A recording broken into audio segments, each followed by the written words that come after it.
여러분 안녕하세요. 경제학 세미나 수업할 텐데요. 오늘은 20번째 주제입니다. 미국은 과연 세계에서 가장 잘 사는 나라인가? 거기에 대해서 이제 장하준 교수는 그렇지 않다는 주장을 하고 있고요. 반면에 송행강은 이제 미국은 아무리 미국이 뭐 문제가 있다고 해도 그거 다 선택권에 의한 것이다. 즉 자유의사에서 선택해서 그런 거니까 문제가 될 게 없다. 그런 주장을 하고 있습니다. 어떤 내용인지 한번 살펴보죠. 장하진 교수가 제기하는 그 문제점은 뭐냐면은 미국이 세계에서 가장 높은 생활 수준을 누리고 있는가? 여기 이제 의문을 제시하려는 겁니다. 과연 우리는 지금 미국이 세계 최강대국이죠. 강대국이라는 것과 잘 사는 나라다, 혹은 뭐 생활 수준이 높다. 잘 산다는 건 생활 수준이 높다는 걸 말하죠. 생활 수준이 높은 나라다. 이 같은 의미로 받아들여질 수 있는가 이거죠. 강대국이라고 하는 것은 여러 가지 의미로 쓰입니다. 뭐 군사적으로도 강대국이라고 할 수 있고요. 경제적으로도 그렇고요. 또 국제적인 어떤 파워, 세계에 미치는 어떤 영향력, 이런 면에서 볼 텐데요. 물론 군사력으로도 미국은 뭐 타의 추종을 불허하는 초강대국이죠. 초강대국입니다. 이런 면에서. 경제 면에 있어서는 초강대국이라 하긴 좀 그렇죠. 우선은 중국이 많이 턱 밑까지 쫓아왔고요. 2040년이면은 이제 중국이 미국 경제보다 규모가 더 커질 거라고 예측들이 되고 있어요. 국제적인 어떤 파워에 있어서도 지금 뭐 그동안 트럼프 대통령이 막 그 자국 우선주의를 하는 바람에 국제적으로도 좀 미국의 위신이 많이 깎이긴 했어요.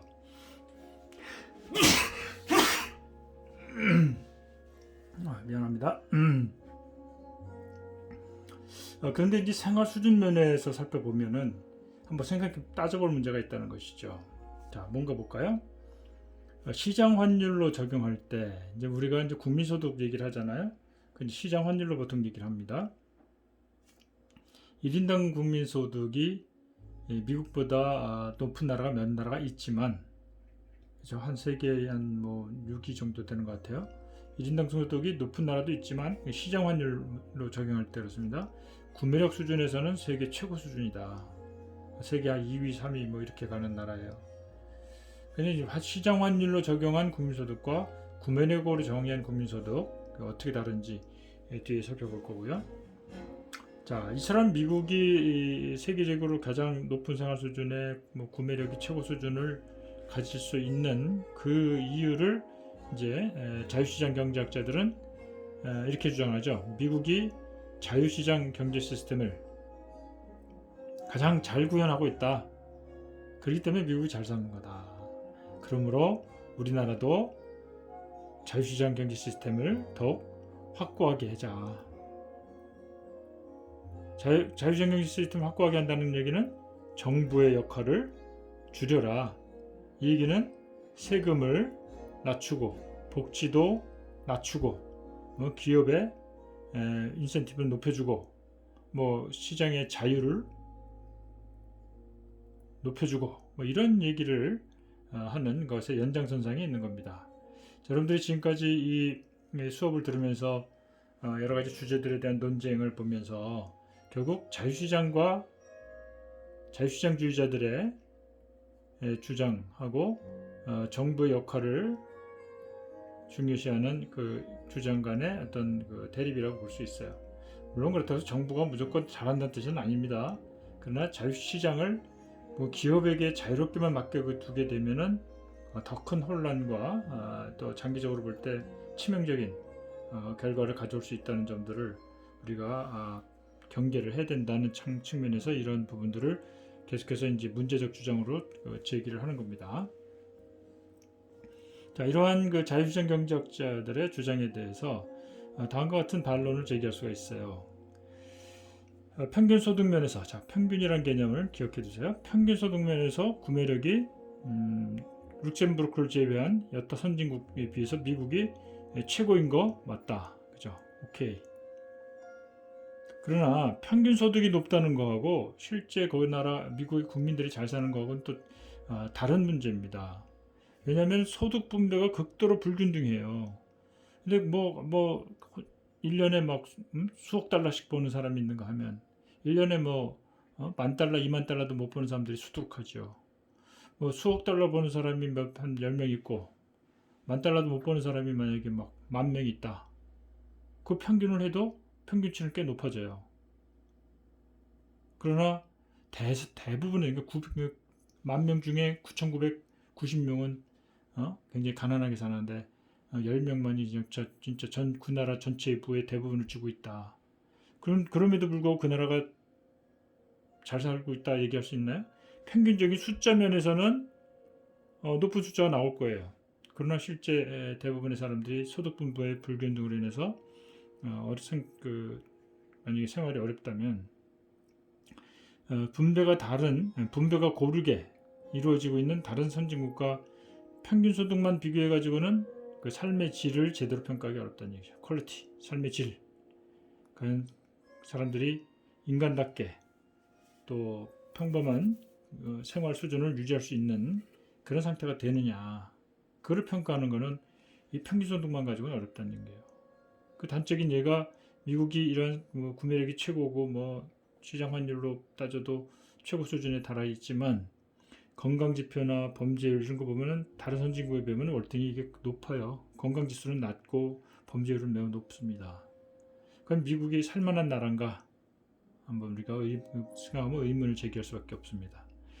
이처럼 그러면서 이제 다음과 같은 그 분석을 합니다. 미국이 왜 이렇게 구매력이 높으냐? 구매력이 높다는 것은 돈의 가치가 높다는 얘기죠.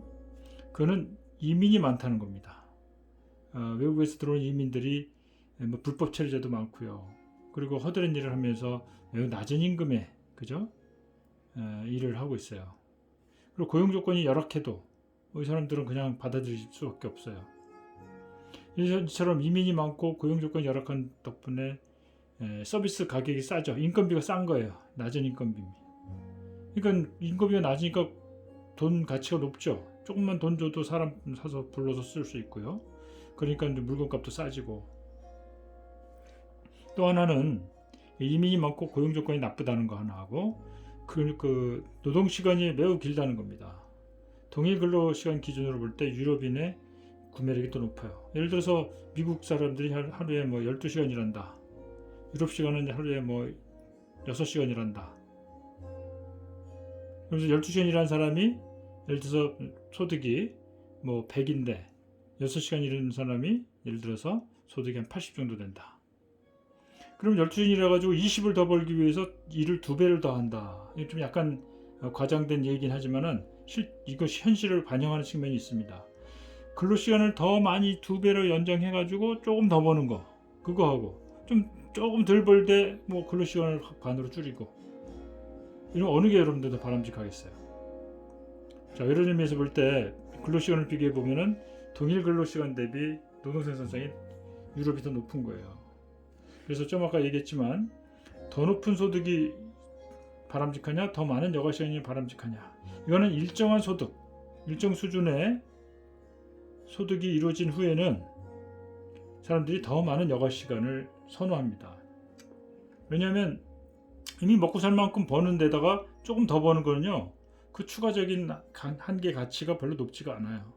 그러니까 어느 정도 먹고 살 만한 버는 소득이 있는 사람들은 이제 요 조금만의 소득 요거 포기하고 더 많은 여가를 즐기려고 한다는 것이죠. 자, 그런 면에서 우리가 한번 논쟁점을 생각해 볼 필요가 있고요. 그래서 이제 미국과 유럽을 비교하자면 미국은 단적으로 말하면 인건비가 낮은 대신에 낮아서 생계비가 부족하죠. 소득이 적잖아요. 그래서 할 수 없이 장기 근로를 한다는 거예요. 반면에 유럽은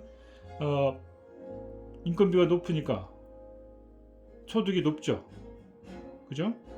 그러니까 짧은 근로시간을 일해도 생활하는데 지장이 없다는 얘기예요. 미국은 유럽처럼 짧은 시간만 근무를 하게 되면은 인건비가 낮아가지고 생계가 부족하니까 할 수 없이 장기 근로로 가는 겁니다. 그런데 자유시장 경제학자들은 이런 낮은 인건비로 생계가 어려워서 장시간 추가 연장 근무를 하는 것을 자유로운 선택이라고 포장하고 있어요. 이게 과연 자유로운 선택일까요? 누가 강요하는 건 없습니다. 따라서 문자적인 의미로는 자의에 의해서 자유로운 선택을 한 거다라고 주장하지만 거기에는 일종의 꼼수가 들어있는 겁니다. 꼼수. 뭐예요? 이게 자유로운 선택이 아니죠. 어쩔 수 없이 내몰리는 거예요. 장시간 근로에. 자, 뭐 요약을 하는데 벌써 너무 자세한 얘기하긴 그렇고요. 이 정도 얘기하고 자세한 얘기 이제 넘어가면서 합시다. 자, 미국식 근로 경제 시스템에 대해서 이제 설명들을 하고 있는데, 미국식 경제 시스템이 어떤 거냐?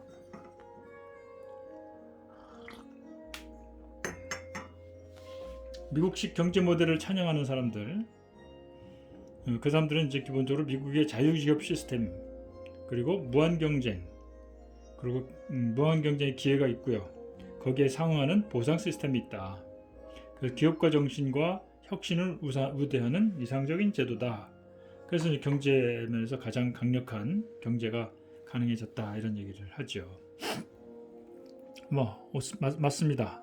이런 것들이 경제가 혁신을 통해서 비약적으로 발전하는데 필요하다는 거 부정할 사람은 없어요. 그러나 이제 여기에서 이제 또 이런 주장이 나와요. 고용과 해고가 쉬워. 자유로운 노동시장. 이게 자유시장 경제학자들이 원하는 것이죠.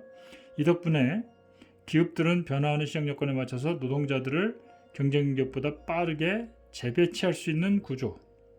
그걸로 경쟁력을 높일 수 있다. 이게. 이 재배치한다는 얘기는 바로 해고가 자유롭다. 해고 쉽다. 미국은 해고하기 쉬워요. 경영자들이 해고하고 다시 고용하고 이런 거. 근데 거기에는 전제 조건이 있죠. 사회적 안전망. 당장 해고되더라도 이 사람들이 살아가는데 크게 지장이 없도록 이런 안전망이 갖춰져 있어요. 근데 이제 어떤 사람들은 미국의 이런 그 쉬운 해고를 우리도 도입해야 된다라고 막 주장하는데요. 이 전제 조건이 없이 이걸 도입해버리면 우리나라는 큰 재앙이 옵니다.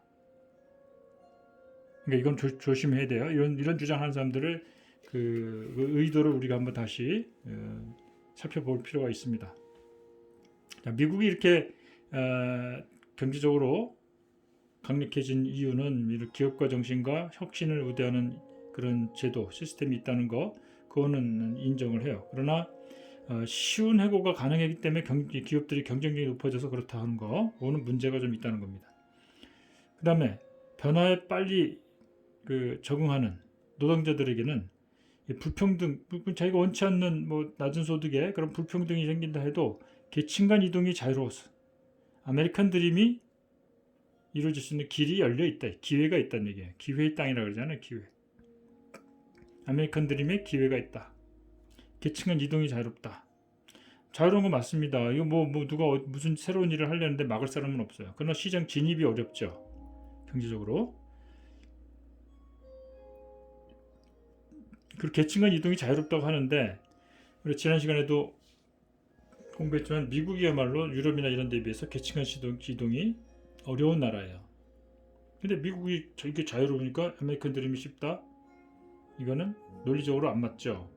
옛날에는 계층 간 이동이 자유로웠을 수도 있어요. 그러나 가면 갈수록 이런 소득 불평등, 그죠? 소득 불평등이 심해지고 또 그런 의미에서 저소득층은 자녀들의 교육 문제가 아주 열악합니다. 그러니까 계층 간 이동이 어려워요. 근데 지금 계층 간 이동이 자유로워서 아메리칸 드림이 가능하다? 이건 앞뒤가 안 맞는 얘기죠. 좀 현실하고 맞지 않는 얘기가 많이 얘기가 되고 있다는 거 우리가 알 필요가 있습니다. 자, 여튼 이 페이지에서 말하고자 하는 것은 미국이 강력하게 된 이유는 기업가 정신과 혁신을 우대하는 거, 그리고 기업이 고용과 해고가 자유로워서 경쟁력이 있다는 거, 노동자 역시 발빠르게 계층 간 이동이나 직업 이동이 신속하게 이루어짐으로써 아메리칸 드림의 길도 열릴 정도로 기회가 많이 있다는 거. 이런 주장이 언뜻 보면 그럴싸하지만 지금 내가 비판한 것처럼 문제점들이 있다는 것을 여러분들은 알고 넘어갈 필요가 있습니다. 그렇다면 미국은 과연 잘 사는 나라인가? 잘 사는 게 잘 산다고 하는 말이 맞느냐? 잘 산다는 게 아니라 맞는가? 따져보니까 이래요. 2007년 기준으로 1인당 국민소득이 46,000달러였어요. 인구 규모가 작은 룩셈부르크나 아이슬란드 48만 명, 31만 밖에 안 되는 나라인데 이런 나라들을 빼고 나면 한 6위, 세계 6위 정도 합니다. 이렇게 따지면 시장 환율 기준이에요. 세계 최고 수준은 아니죠. 그래도 아주 최고 상위 수준인데 최고 수준은 아니라는 얘기예요. 근데 이게 이제 시장 환율에 의해서 이제 이렇게 나오는데 이거를 이게 시장 환율인데 이 시장 환율은 국가 간의 생활 수준의 차이를 정확히 반영하지 못하는 면이 있어요. 예를 들어서 이런 겁니다. 똑같이 5마일을 가는데, 그죠? 5마일 기준으로 스위스 쭈리히에서 5마일 가는 택시를 타면 25달러가 드는데 미국 로스앤젤레스에서는 16달러예요. 한국 서울에서는 5달러입니다. 차이가 많이 나죠? 똑같은 서비스 비용이 다르다는 얘기예요. 그러니까 시장 환율로 비교해가지고는 그러면 국민소득이 46,000달러 보세요. 쭈리히는 우리나라 택시비 5배죠. 미국은 3배예요. 미국이 46,000달러 번다고 하지만 우리나라 예를 들어서 3만 달러 번다면 아니 뭐 그 당시 2만 달러라고 칩시다. 2만 달러로 벌면은 어때요? 3배 하면 6만 달러가 되는 거 아니에요. 이런 기준 따지면. 그럼 우리나라가 더 구매력이 높은 거죠. 자, 여튼간에 이러한 시장 환율 기준으로 비교하는 거는 정확한 생활 수준을 반영하지 못하는 경우가 있다는 얘기예요. 자, 그렇지만 미국의 경우는 좀 특이합니다. 이거를 국제 달러로 환산했어요. 국제 달러라고 하는 거는 특정한 통화가 서로 다른 나라에서 일정한 공동의 똑같은 소비품을 구매한다고 쳤을 때 얼마나 많이 살 수 있는가. 구매력을 따지는 거예요. 구매력. 똑같은 10,000달러를 가지고 미국에서 살 수 있는 그 물량하고 예를 들어서 뭐 동남아시아 가서 살 수 있는 물량하고 차이가 많이 나죠. 동남아시아에서는 훨씬 더 많이 살 수 있어요. 따라서 동남아시아에서는 화폐의 구매력이 매우 높은 거죠. 그런 거에서 환산해서 따져도 미국은 룩셈부르크에 의해서 2위를 차지했다 얘기입니다. 자, 그냥 미국이 구매력도 높다는 얘기예요. 그죠? 이제 시장 환율도 높고, 그죠? 매우 높아요. 구매력도 높아요. 그럼 미국 잘 사는 나라라고 주장할 수 있다는 얘기죠. 자, 여기에 대한 이제 비판으로 아까 얘기한 소득 불평등 얘기 아까 언급했고요. 그 다음에 이 구매력이 높은 거, 이 부분 한번 살펴볼 필요가 있습니다. 그래서 한번 따져봤어요. 2007년 기준으로 미국의 시장 환율 소득은 46,000불이고요. 국제 달러 소득, 구매력 기준으로 한 거예요. 그죠? 퍼체싱 파워 페리티라 그래가지고 PPP 기준으로 계산이 45,000달러 나와요. 즉 시장 소득 환율이 국제 달러 소득의 약 0.4% 약간 고평가되는데 이건 거의 같은 금액이라고 볼 수가 있어요. 한편 독일, 덴마크를 한번 볼까요? 독일은 시장 환율 소득은 38,800달러인데 국제 달러 소득으로는 33,800. 약 13%가 시장 환율 소득이 실제 국제 구매력에 비해서 고평가되어 있다는 얘기예요. 이 나라 소득이 높다 해도 구매력은 더 낮다 이런 얘기죠. 덴마크는 33%나 고평가되어 있어요. 이쪽 북유럽은요 물가가 매우 비쌉니다. 이렇게 되는 거예요. 반면에 개발도상국이라고 하는 중국이나 일본을 볼까요? 중국은 시장 환율은 2,300달러였는데 국제 달러 기준으로 하면 5,300달러예요. 물가가 싸니까 구매력이 높은 겁니다. 즉 228%. 그죠? 그 다음에 인도는 950인데 국제 달러로는 2,740달러예요. 그만큼 훨씬 더 시장 환율 소득이 국제 달러 소득이 훨씬 높은 구매력을 가지고 있다는 얘기예요. 이런 나라들이. 그러니까 시장 환율 소득으로 계산한 소득 수준이 낮은 거로 보이지만 구매력으로 보면 꽤 높은 거예요. 구매력으로. 그러니까 시장 환율과 국제 달러 소득 우리가 놓을 때 시장 환율 소득만 가지고 살펴보면은 정확한 반영을 하기 어렵다. 자, 그런데 말하고자 하는 거는 일반적으로 유럽의 선진국들은 시장 환율 소득 대비 국제 달러 소득이 낮아요. 그 이유는 서비스, 즉 인건비죠. 이게 매우 높다는 얘기예요. 즉 임금이 높다는 얘기예요. 임금이. 근데 미국이 시장 환율 소득과 국제 달러 소득이 비슷하다는 얘기는요. 이 반대예요. 임금이 낮은 거예요. 그리고 구매력이 높은 거죠. 서비스가 낮으니까. 서비스 가격이 낮으니까 구매력이 높은 거로 나옵니다. 자, 자세한 얘기 뒤에 볼까요? 자, 그래서 이제 이런 자료를 기초해서 살펴볼 때 미국은 과연 세계에서 가장 잘 사는 나라가 맞느냐? 결론적으로 말하면 미국이 세계에서 가장 잘 사는 나라는 아니다라는 겁니다. 왜 그런가? 첫째, 소득 분배가 불평등한 나라일수록 평균 소득으로 국민의 삶을 짐작하는 것은 어렵다.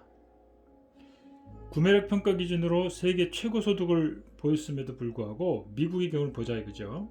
구매력으로 세계 최고예요. 그러나 평균 수명, 유아 사망률 같은 보건지수, 건강지수로 볼 때 세계 32위에 불과합니다. 미국의 의료나 이런 보건이고요. 이런 것이 거의 우리나라 기준으로 하면 거의 후진국 수준이에요. 돈 있는 사람만 아주 최고급 서비스를 받지 일반 서민들은요. 보험이 없으면 진짜 아파도 병원을 못 가요. 너무 비싸가지고. 그러다 보니까 유아 사망률도 높고 평균 수명도 낮은 거예요. 우리나라는 전 국민이 예를 들어서 임플란트도 보험이 되고, 그렇죠? 치아 스케일링도 보험이 되고, 또 한방에서도 몇 가지 종류는 또 보험이 되고, 조금만 아파도 병원에 가면 다 보험으로 처리가 되잖아요. 우리는 그런 우리나라의 아주 탁월한 의료 시스템의 고마움을 잘 몰라요. 자, 우리나라가 지금 코로나 때도 그렇게 방역에 성공적으로 대처할 수 있었던 것도 우리나라 의료보험 시스템이 매우 건강하고 아주 체계적으로 잘 돼 있고 평등하게 골고루 모두에게 혜택이 주어지기 때문에 그래요. 사실 그런 팬데믹이 있을 때는 저소득층 그리고 사회적인 그런 약자층들이 더 많이 피해를 보는데 그런 사람들에 대해서도 의료보험이 골고루 혜택이 다 주어지기 때문에 아마 잘 극복을 했을 거라고 생각을 합니다. 또 이제 평균 재소자 수를 보면 미국이 유럽의 8배, 일본의 12배예요. 치안이 또 매우 안 좋죠. 좀만 껄핏하면은 폭동이 일어나잖아요. 그렇죠? 인권적인 측면에서도 그렇고 좀만 하면은 그냥 폭동이 일어나서 약탈하고 그런 일이 많이 생깁니다. 뿐만 아니라 범죄가 엄청 많아요. 또 국민들 대다수가 또 총기를 소지합니다. 이게 악순환이에요. 이건 악당을 막기 위해서 자기를 보호하기 위해서 총을 가지고 있어야 되는 거예요. 그죠? 그러니까 너도 나도 총을 사고. 그러니까 그로 인해서 총기 사고가 비일비재하잖아요. 그런 측면을 보자는 겁니다. 그러니까 과연 미국이 가장 잘 사는 나라냐? 구매력은 높지만 살만한 나라냐? 그죠? 살만한 나라인가? 여기는 의문점이 든다는 얘기입니다. 자, 두 번째, 미국이 잘 사는 나라가 아니다라고 하는 두 번째 근거는 구매력 평가지수 소득으로 볼 때 그것이 시장 환율 소득하고 큰 차이가 없다 하는 그 사실, 아까 표에서 봤잖아요. 그것만 보더라도 수많은 가난한 사람들의 희생 위에서 높은 생활 수준이 가능해진 것을 보여주는 반증이다. 예를 들어서 유럽 같은 경우에 5만 달러 국민 소득을 보더라도 좀 밖에 나가서 사 먹거나 하더라도 물가가 비싸고 인건비가 비싸면요, 몇 개 못 사 먹어요. 그러나 미국은 나가보니까 인건비가 싸니까 물건값도 싸져요. 그러니까 똑같은 돈으로 더 많이 살 수 있다는 얘기예요. 그 원인은 뭐냐? 가난한 사람, 수많은 저임금에 놓여있는 많은 사람들의 희생이 거기에 깔려 있다는 겁니다. 자, 미국 아까 독일하고 덴마크를 봤죠. 구매력 평가 지수가 매우 낮았어요. 그건 뭐냐면 그 나라의 인건비가 높다는 얘기입니다. 근데 미국은 그렇지 않았죠. 인건비가 낮다는 의미예요. 그래서 선진국일수록 서비스 임금이 높기 때문에 구매력 평가 지수 소득이 시장 환율 소득보다 낮아지는데 미국은 그렇지 않았죠. 미국은 두 지표 간의 차이가 없었어요. 그 이유는 일단 서비스 임금이 싸기 때문이고, 두 번째는 값싼 이민 노동 유입이 많아갖고 또 많은 수가 또 불법 체류자였죠. 그리고 임금이 더 싸져요. 이것 때문에 불법 체류가 아닌 사람들의 임금도 또 낮아지는 거예요. 거기다가 노동조합 결성이 되지 않은 그런 분야가 서비스 분야에 그런 게 많은데, 그런 데일수록 노조의 힘이 약할수록 더 낮은 임금, 더 열악한 근무 환경으로 유지가 된다는 겁니다. 그래서 요약하자면 미국의 평균 소득의 구매력이 높은 이유는 국민들의 낮은 임금과 열악한 근무 조건, 이런 것들이 유지가 되기 때문에 생긴 결과일 뿐이다. 그러니 잘 사는 나라라고 주장하는 것 찬성할 수가 없다, 이런 얘기죠. 자, 미국이 잘 사는 나라가 아니라는 세 번째 이유, 노동시간의 차이에서 볼 수가 있습니다. 미국은 2007년 기준으로 1인당 국민소득 3만 달러 이상의 나라 중에서 노동시간이 가장 길다고 나옵니다. 대부분의 유럽에 비해서 10% 더 많이 일하고요. 노르웨이나 네덜란드에 비해서 30% 이상 노동시간이 깁니다. 이처럼 노동시간당 구매력 평가지수를 보면요. 자, 노동시간당 구매력 평가지수. 미국은 일하는 시간이 많다 했잖아요. 그러면서 올리는 그 소득하고, 유럽은 일하는 시간이 적으면서 올리는 소득하고, 유럽이 조금 그 시장 환율 평균으로는, 환율 기준으로는 좀 낮게 보여도 구매력은 좀 다를 수가 있어요. 자, 이처럼 노동시간당 구매력 평가지수로 소득을 보면 미국이 8위에 불과합니다. 더 내려갔죠. 이것은 다시 말해서 떨어지는 생산성을 더 오랫동안 일하는 긴 장시간 노동으로 보충하는 것이고요. 그래서 달리 말하면 같은 시간을 일해도 유럽 같은 경쟁국 국민보다 낮은 수준의 생활을 할 수밖에 없다. 그렇죠.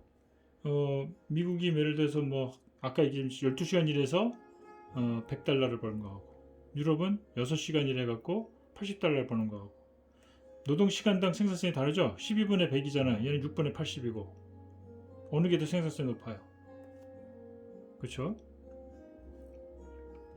자, 그 다음에 이제 생활 수준을 높이기 위해서, 그 노동자가 생활 수준을 높이기 위해서 더 많이 일한다, 이거 자유로운 선택이다 라고 주장하는 사람이 있어요. 뒤에 이제 나오는 송행강 같은 사람이 기업 입장에서 주장하는 게 바로 이런 얘기예요. 생활 수준을 높이기 위해서 일을 한다는 주장이 있는데, 이미 높은 소득을 올리는 사람은 더 이상 필요 이상으로 긴 시간을 일하려고 하지 않겠죠. 그러니까 이 말이 그 어폐가 있다는 겁니다. 좀 얘기해 보자면, 소득이 일정한 수준을 넘어가면 여가 시간에 대한 여가 시간에 대비해서 물질적으로 더 많이 사서 소비할 수 있는 그런 것에서 가치가 상대적으로 줄어든다는 얘기예요. 이미 내가 사고 싶은 물건 살 수 있는 돈이 다 있어요.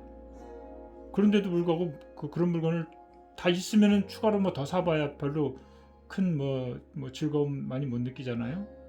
이미 충분히 있는데 정말 없어가지고 없는 상태에서 뭐 하나 새로 생기면은 굉장히 기쁘죠. 그러나 그렇지 않은 경우에 그 상대적 가치는 줄어든다는 얘기입니다. 따라서 일 덜하고 덜 벌 때 여가 시간을 좀 늘리자.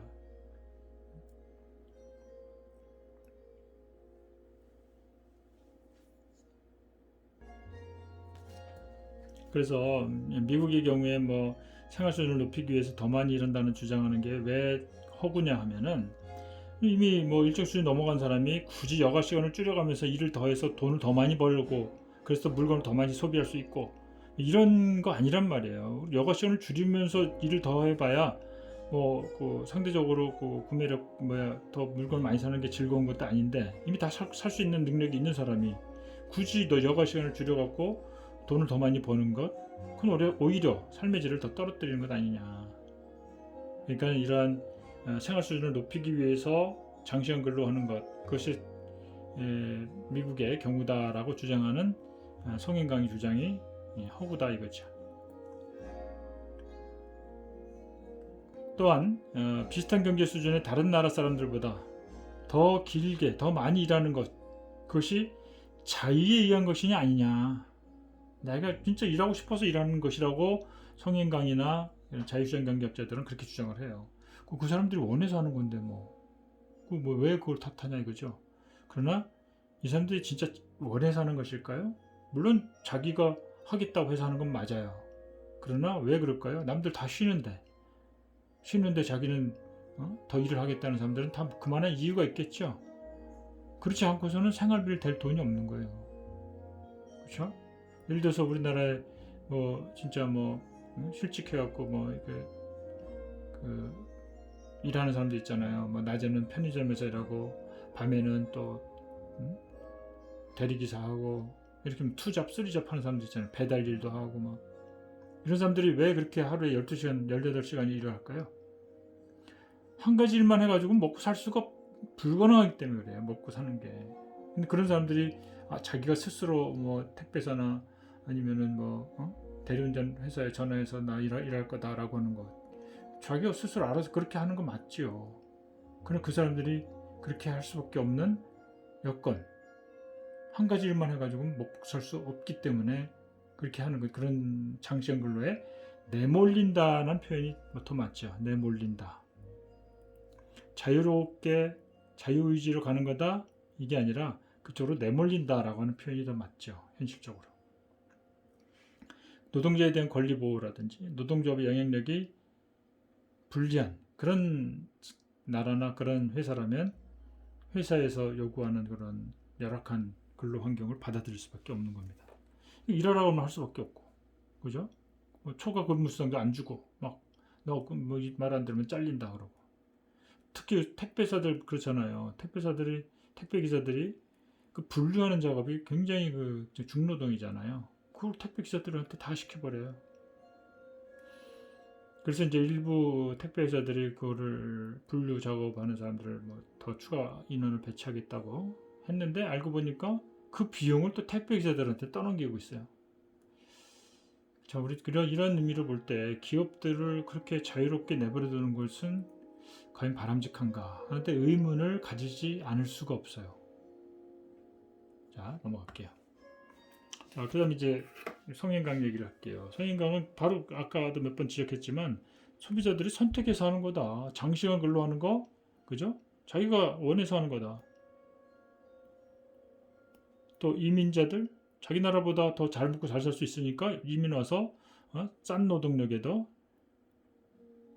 일을 하는 거다. 저임금. 이걸 뭘 탓하냐 이거죠.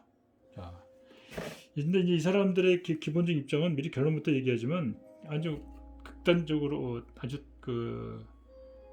뚜렷하게 기업 입장이에요. 고용하는 기업 입장입니다. 기업 입장에서는 일을 오래 시키면 좋고, 그렇죠? 임금이 낮으면 더 좋고, 이런 것들이 다 사회경제 시스템에서 경쟁에서 그렇게 싼 임금의 장시간 노동 그것이 일반적이면 기업들은 좋은 거 아닙니까? 그래서 그런 것들을 옹호하고 있는 것 같아요.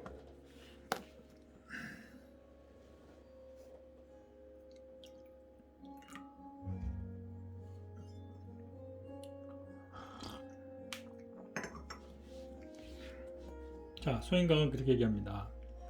미국의 삶의 질이 높지 않다라고 이제 장하준이 얘기하니까, 근데 그거 역시도 그 사람들이 스스로 선택한 거다. 삶의 질이 높지 않다는 거는 장시간 근로를 의미하는 것 같아요.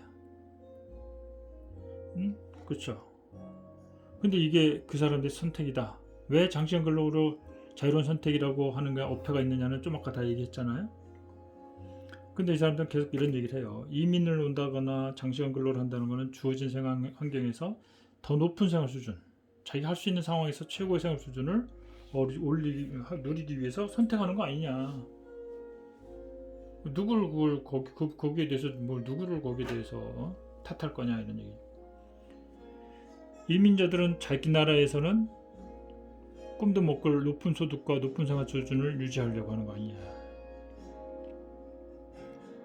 그런데 미국 근로자들의 입장에 보면 임금은 다른 나라에 비해서 높고 또 세율이 낮아가지고 근로시간당 소득이 높다고 주장합니다. 과연 미국 근로자들이 다른 나라보다 임금이 높은가요? 시간당 임금이?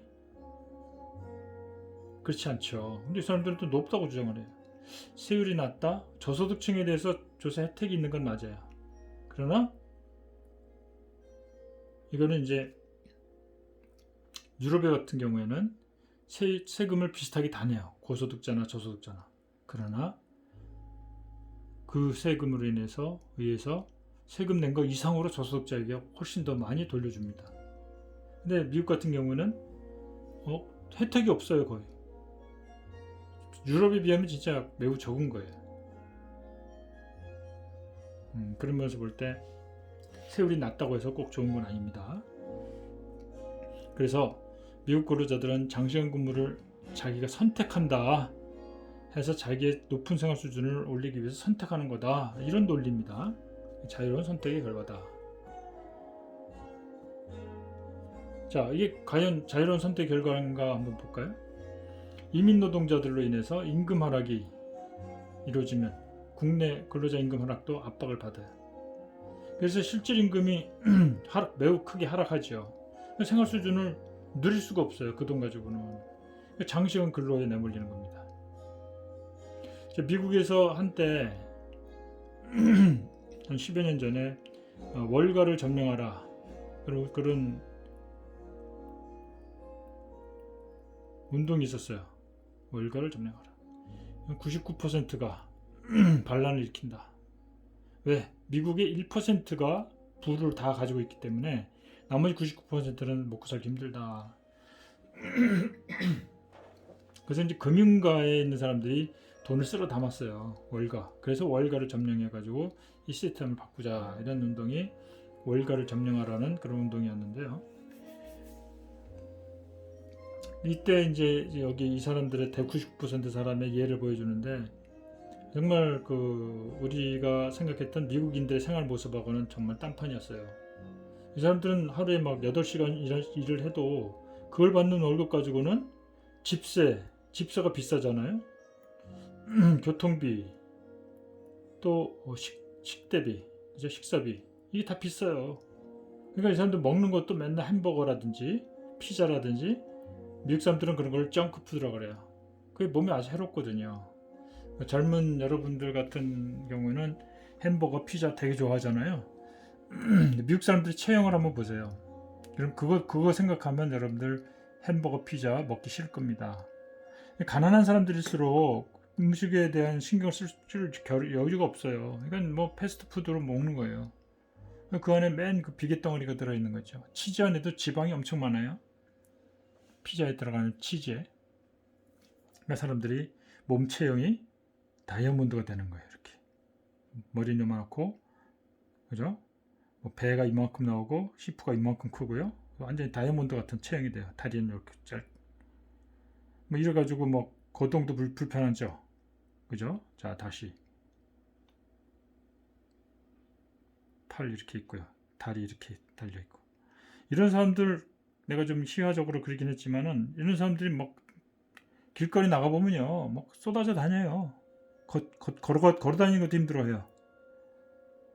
자, 이 사람들이 다 운동할 시간도 없고 먹는 것도 정크푸드만 먹고 그러다 보니까 이렇게 돼버리는 거예요. 이런 사람들이 삶의 질이 어떻겠습니까? 그래서 이 사람들이 이렇게 월급 자기가 주는 뭐 시급을 받아가지고 하루에 한 시간에 뭐 10몇 불씩 받는다 쳐도 그 돈 가지고 미국에서 생활하는 거는 여유있는 생활할 수가 없어요. 운동할 시간도 없고 먹는 것도 신경 쓸 수가 없고. 그러니까 이 사람들이 반란을 일으켜야 된다 해서 들고 일어났던 겁니다. 미국의 지금 사회주의 운동이 상당히 인기가 있어요. 특히 젊은 층에, 청년층에. 그 이유가 뭡니까? 불평등, 소득 불평등. 이게 너무 심각한 거예요. 자, 우리나라의 경우에도 최저임금 올려야 된다는 이번 문재인 정권에서 많이 했잖아요. 이것 때문에 우리나라 경제가 곧 망할 것처럼 그냥 막 야당하고 신문사, 조중동 이런 데서 뭐 얼마나 떠들었습니까? 근데 뭐 이것 때문에 망한 거 들어본 적 있어요? 오히려 최저생계비도 못 미치는 소득 때문에 장기 근로로 내몰리는 정말 그죠? 사회적 약자층, 또는 여러분들 같은 젊은 청년들 이들에게 최저생계비를 올려줌으로써 생활 수준을 높여주고 또 그 사람들 그 돈이 다 소비로 이루어져요. 소비로 나가요. 그리고 이것도 경제를 활성화시키는 경제 부양 정책으로 쓰일 수 있는 것이죠. 자, 이런 것들을 볼 때 이 최저임금이 오르지 않으면 그 돈 갖고 먹고 살기 힘이 들기 때문에 투잡 쓰리잡 뛰는 거예요. 근데 그걸 자유로운 선택이라고 포장을 하는 겁니다. 자유시장 경제학자들은요. 야당도 그렇고 또 조중동도 그렇고. 자, 또 하나 예를 들어볼까요? CJ 택배, CJ 대한통운 거기에서 밤샘 그 분리 작업하던 그 근로자가 죽었죠. 1년에 막 10몇 명씩 죽어요. 과로사로. 이런 경무로 시달리는 사람들. 이 사람들 하루에 막 18시간씩 일을 합니다. 하루에 막 잠 한 몇 시간 자고 나가서 또 하루 종일 중노동하고. 그러다가 죽은 거예요. 오죽 얼마나 힘들었으면 죽기까지 하겠습니까? 이 사람들이 왜 그런 쪽으로 내몰릴까요? 그 사람들이 자유의지로 그렇게 오랜 시간 일을 할까요? 그렇게 안 하면은 먹고 살 수가 없는 우리나라 시장 시스템 때문에 그래요. 그런데도 불구하고 이건 자유에 의한 것이니까 시장의 기능에 그냥 됨대로 돌아. 이렇게 주장하는 자유시장주의자들, 송영관과 같은 논리, 여러분들 어떻게 생각하십니까? 또 그런 적 있죠. 최저임금 얘기 한참 했을 때 세금도 많이 안 내는 그 외국인 노동자들에게는 최저임금 10,000원까지 올려놓은 최저임금을 높여주지 말자라고 자유한국당 시절에 황교안 대표가 그렇게 주장을 했다가 아주 몰매를 맞은 적이 있죠. 여론의 몰매를 맞았어요.